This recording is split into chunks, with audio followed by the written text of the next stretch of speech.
It's Wednesday, time for our weekly trip to the new zoo. Neil Anderson joins us again live from Swamico. Good morning, Neil.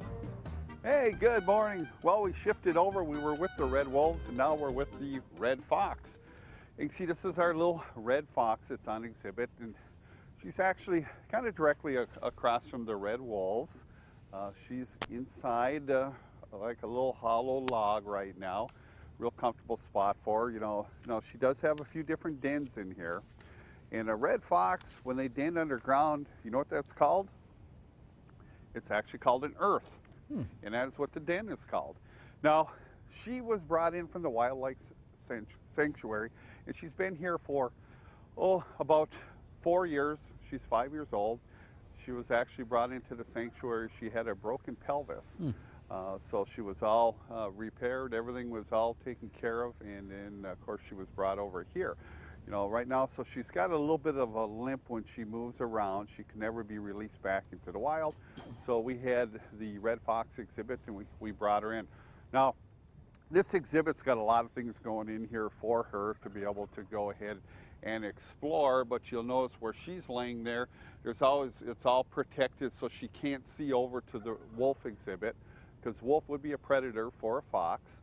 And also on the back side of this exhibit, which you probably don't notice, but there's a berm there, and that also provides a sight barrier between her and the deer and the turkey. So depending where they are throughout the day, they're able to, not have to look at each other, or be able to interact that way. But the one thing with the red fox is the senses are really, really acute with these guys, especially hearing. A red fox can hear. Now, we have our game bird exhibit way over there. That red fox could hear one of those game birds move from one roost to another. Would be able to hear that. They can hear a mouse from 300 feet away. Really? So if there's a mouse in the exhibit, they'd be able to go ahead and hear that. So they hear really great low frequency. But if you do get an opportunity to come out and check the red fox out, now they are the most abundant carnivore in the world. They're found all over the northern hemisphere, even down into Africa.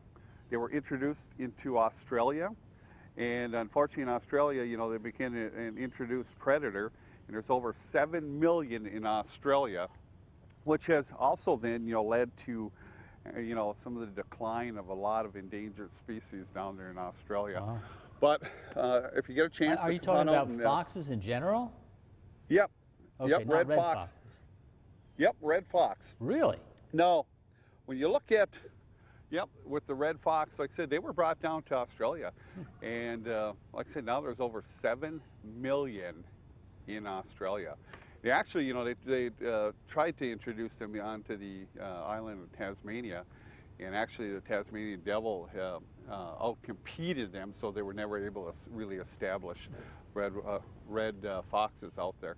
But, they were basically brought in, to help control rabbit populations and things. Anytime you introduce an animal in, usually, there's some other consequences that are not intended to happen, and away you go. Very true. Well, Neil, thanks for filling us in on those details and showing us the red fox. We'll check back with you next hour, okay?